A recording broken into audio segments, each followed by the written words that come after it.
Serials. ఈటీవీలో చాలా number of serials చేశాను. శివలీలలు, నందిగా దగ్గర దగ్గర ఒక 5-6 సంవత్సరాలు చేశాను. శ్రీ భాగవతం, పాండవుల్లో క్యారెక్టర్, దాంట్లో బాపు గారి దగ్గర చేశాను, ఉదయ భాస్కర్ గారి దగ్గర చేశాను. మీర్ గారు అంటే తెలియని వాళ్ళు ఎవరు ఉంటారు. Wonderful cameraman and wonderful director, wonderful human being.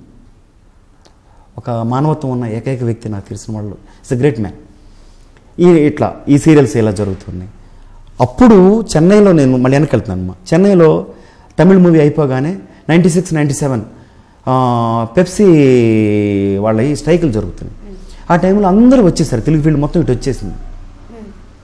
వాళ్ళతో పాటు నేను రాలేకపోవడానికి రీజన్ ఏంటంటే డబ్బులు లేవు. మా ఫాదర్ మదర్ చెప్పాను, ఇప్పుడు వద్దమ్మా మ్యారేజ్ వద్దు, నాకు కొంచెం టైం ఇవ్వండి. నో పెళ్లి చేసేస్తాం. అప్పుడు నాకు నియర్లీ 30 వచ్చేసినాయి, 29-30 ఇయర్స్ ఉంటాయి. సార్ మ్యారేజ్ చేశారు. మా మామయ్య వాళ్ళ అమ్మాయి చేసుకున్నాను. అమ్మాయి చిన్నప్పటి నుంచి నేను ఎత్తుకు తిరిగిన అమ్మాయి, వండరే అది నిజంగా. ఎత్తుకు తిరిగిన అమ్మాయి నన్ను బాయ్ అనేది, చిన్న బావా అనేది కదా, బాయ్ కొట్టాను అనుకో పొల్లుగులు రాలిపోతాయి అనేది. అంత రెబల్గా ఉండేది చిన్నప్పటి నుంచి, బాగా రెబల్గా ఉండేది. ఇష్టం నాకు తన చిన్నప్పటి నుంచి బాగా. మీ ఇద్దరం ఒక చోట పెరిగినాడు కాబట్టి బాగా ఇష్టం. పెళ్లి చేశారు.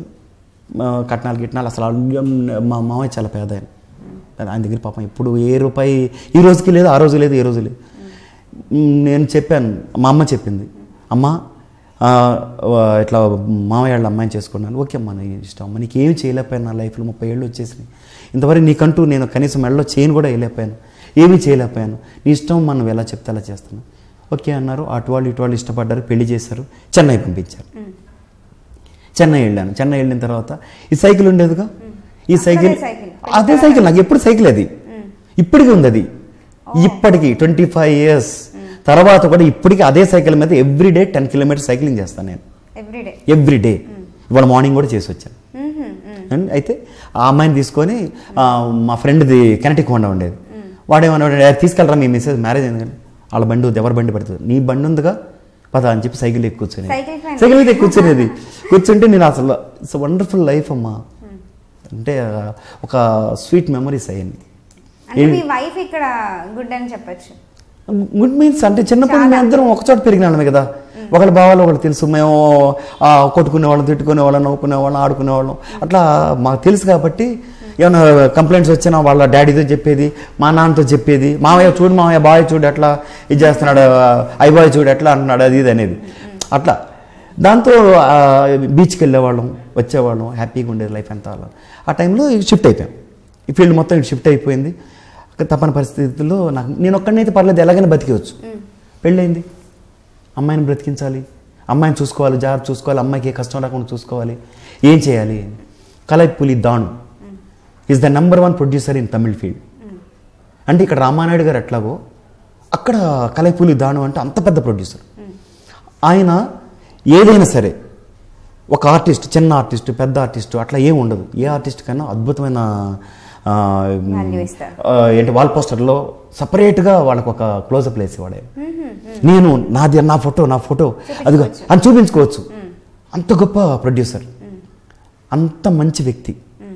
నాకు తగిలిన వాళ్ళందరూ ఆల్మోస్ట్ అలా ఒక్కడు తప్ప అందరూ దేవుళ్ళు లాంటి వాళ్ళు తగిలారు. అదే చెప్తాను. నాకు ఒక డౌట్ ఇక్కడ.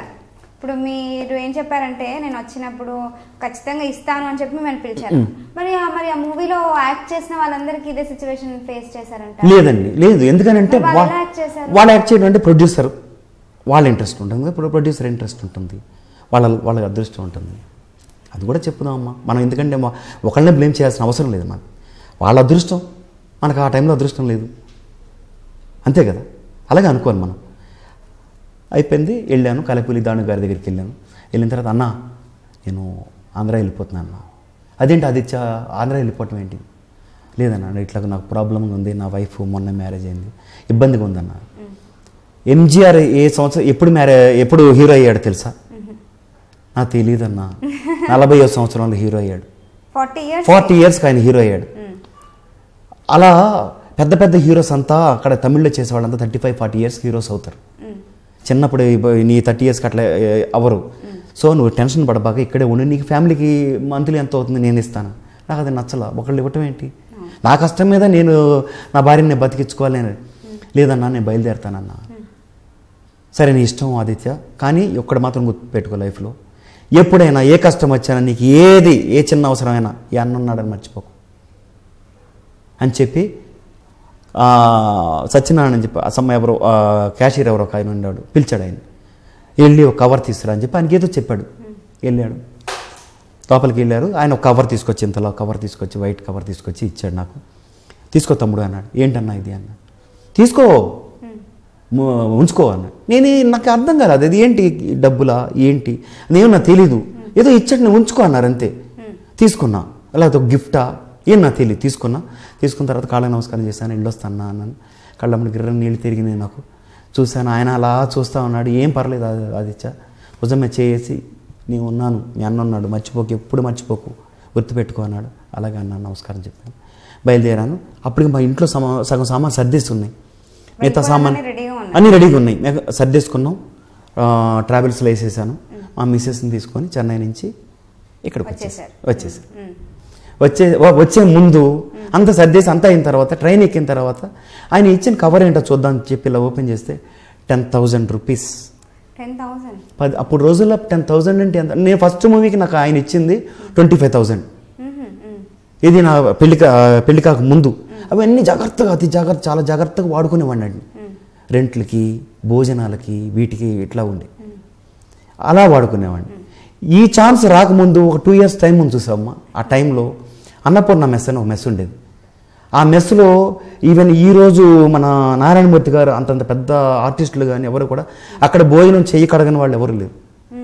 అంతమంది ఆర్టిస్టులు, ఆల్మోస్ట్ డైరెక్టర్స్, ఆర్టిస్టులు అన్నపూర్ణ మెస్లో భోంచేయని వాళ్ళు ఎవరు లేరు. అలాగే నేను కూడా వెళ్ళాను, భోంచేసేవాడిని. ఒక 3 months పాటు నాకు డబ్బులు రాలి ఆ టైంలో. అంటే ఈ సినిమా చేయక ముందు సంగతి, కష్టంలో ఉన్న టైంలో డబ్బులు రాకపోతే అక్కడ బుజ్జన్నయ్య, సాంబశివరావు అన్నయ్య, వాళ్ళు 3 అన్నదమ్ములు. వాళ్ళు 3 అన్నదమ్ములు నన్ను ఒక తమ్ముళ్ళలాగా చూసేవాడు. పర్లేదు తమ్ముడు, నీకు ఎందుకు పర్లేదు, మేము ఉన్నాగా భోంచేది. అన్నయ్య నీకు నెక్స్ట్ మంత్ వస్తే ఇచ్చేస్తాను, 150 రూపీస్ కార్డ్ ఇస్తాను అన్నయ్య అంటే పర్లేదు తమ్ముడు అనేవాడు. అలా వాడు చాలా రోజులు కాపాడేవాడు. ఒక 3 months నాకు డబ్బులు రాకపోతే ఏం చేయాలో తెలియకపోతే అన్నయ్య అని చెప్తే వాళ్ళు ఏమన్నారు, పర్లేదు తమ్ముడు నువ్వేం పర్వాలేదు, నువ్వు భోంచే. వాళ్ళకు అమ్మ ఉండేవాళ్ళు, ఆవిడ కొంచెం రూడ్గా ఉండేది.